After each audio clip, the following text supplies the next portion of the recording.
Menghadapi musim kemarau panjang yang rawan terjadinya kebakaran hutan, kebun, dan lahan, Dinas Sosial Musi Banyuasin saat ini telah menyiapkan mobil dapur umum yang nanti akan dipergunakan untuk melayani para petugas Satgas Karhutla di lapangan.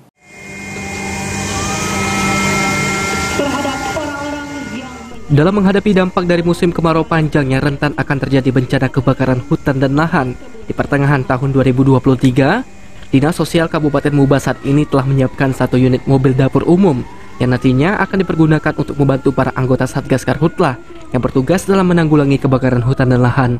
Kepala Dinas Sosial Muba Ardiansa mengatakan sebagai salah satu bagian dari Satgas Karhutla, Dinas Sosial saat ini sudah menyiapkan sekitar 96 personil yang membantu dalam penanggulangan kebakaran hutan dan lahan di Musi Banyuasin, termasuk juga dalam menyiapkan dapur umum. Dimulai bulan-bulan Juni ke depan ini memang agak rentan dengan karhutla, jadi memang Pak instruksi Pak dari pusat dan dari pemerintah daerah sendiri berarti memang meneruskan untuk siaga karhutla di Kabupaten Musi Banyuasin. Jadi kami Dinas Sosial juga masuk dalam kepanitiaan dalam arti untuk mensupport kegiatan-kegiatan untuk penanggulangan karhutla.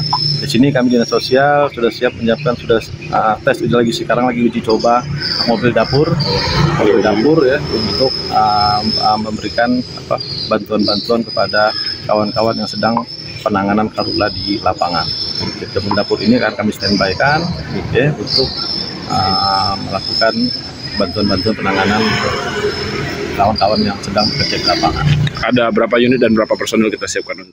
Ardiansa juga mengatakan dengan dapur umum, adanya mobil dapur umum ini nantinya dalam menjangkau para personil di lapangan dapat lebih cepat dan mudah, sehingga konsumsi bisa dengan cepat disalurkan. Rozi Iskandar, PAL TV.